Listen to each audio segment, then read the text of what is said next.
Next up on WTV, the board election, this week's edition of Real Talk, and today's sports.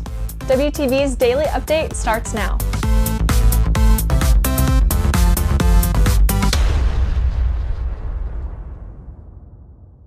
Hey there, Red Hawk Nation. Today is Friday, January 20th, and I'm Caroline Caruso with today's daily update brought to you by Wingspan TV. The beginning processes for board election has already started. WTV's Lauren Pratt has the story. The window to file for a place on the school board election ballot is officially open. Frisco ISD citizens interested in running for school board may file between the hours of 8 and 5 during the work week. Packets are available for pickup at the main reception desk of the Central Administration Building. This year, places 4 and 5 on the Board of Trustees are up for election. The window to file closes at the end of the workday on Friday, February 17th, and the election will take place on May 6th. Reporting for WTV, I'm Lauren Pratt. Blood drives are not all that HOST is known for, and recently they competed at the Area 3 Spring Leadership Conference. WTV's Karina Grohoskaya has more information. Last week, HOST competed at the Spring Leadership Conference at Allen High School. This was their first competition of the year at the regional level, with many members making it to state. I feel pretty good. I mean, it was really exciting to go at the competition and actually be able to display our skills and actually succeed and actually get first place in biomedical debate. With state, I would say I'm looking forward to going to Austin and then also being able to compete, obviously, because getting first place in Area 3 is exciting, but being first place in state would be pretty cool. Even though for some this was their last competition of the year, the competition was a good experience. I feel like it was a great competition. It definitely felt a lot more organized than past years, and there definitely felt like there were more competitors as well. So I will be graduating, but I do think that for host competitors who are looking to compete, I would say have a solid team that you feel comfortable working with, and definitely have a game plan way before the schedules and the due dates are, because time is of the essence for competition and you want to have as much time to work as possible. Alongside many students placing in the top 5 and top 3, 2 members from Liberty were made district officers for HOSA. Reporting for WTV, I'm Karina Grohoskaya. Practice makes perfect, and that motto also translates to academic teams. WTV's Varun Saravanan has the details. DECA competition events might include tests, but students are also asked to give presentations and do professional work before judges. In preparation for the district competition, DECA set up a workshop for members in the cafeteria yesterday. In order to build experience, the officers and members are going through mock practice competitions. Role plays are always a little bit confusing, and written presentations, it's nice to get a couple of practices in, so that's why we created the workshop. Especially a lot of our members are first years, they're doing principal events, so it's nice for them to get a chance to see what the 10 minutes actually feels like when you prepare for the role play and then when you actually go to take it. So we put everyone in groups of 3 or groups of 2, and they have the chance to kind of just bounce off ideas with each other and then kind of just present with each other.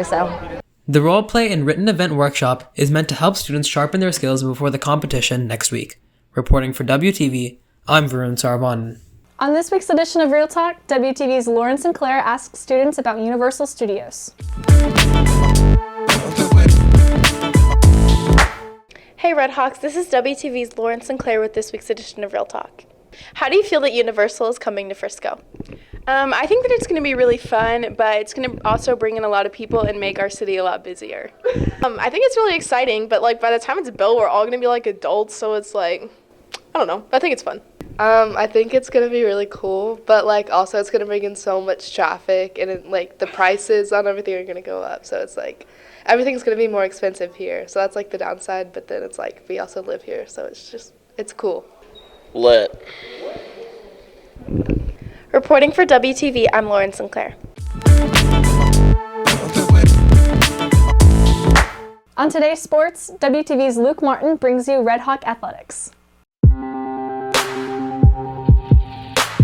After coming off an 86-80 loss versus Memorial on Tuesday, boys basketball look to get back on track as they face off against Centennial tonight. Tip-off will be at 8 p.m. at the Nest.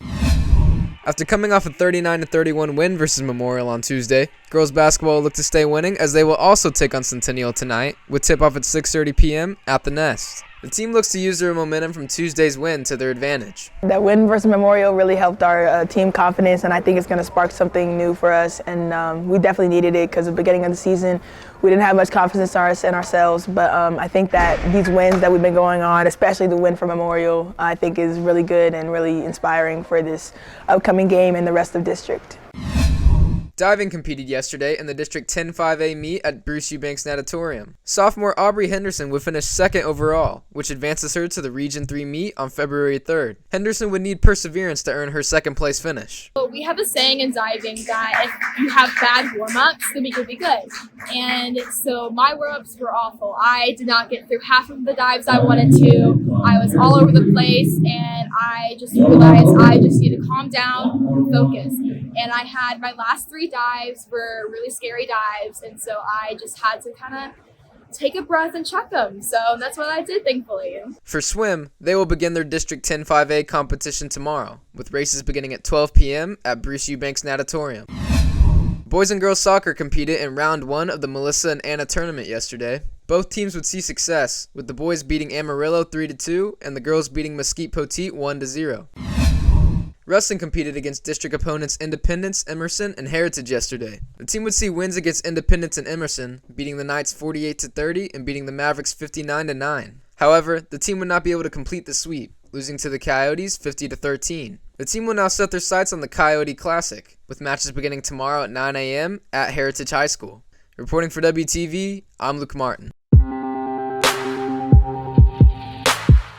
If you're looking for more from Wingspan, you can follow us at Liberty Wingspan on Twitter, Instagram, Facebook, and our TikTok, or visit our award-winning website, libertywingspan.com. And now for today's announcements. Buy your WinFo tickets at onlineschoolfeast.com for $25 and $30 at the door. Vote for your Snow King and Snow Queen using the QR code below. Snow King and Snow Queen winners will be crowned at 8:30 p.m. and nominees must attend to be crowned. If you are a sophomore or junior interested in joining the Independent Study and Mentorship Program at Liberty High School, please scan the following QR code for application information.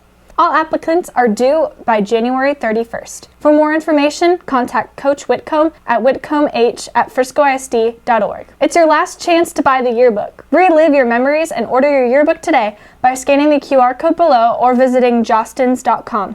For questions, email parkmane@friscoisd.org or visit the room C147. That's it for today's Daily Update. This is Caroline Caruso for Wingspan TV.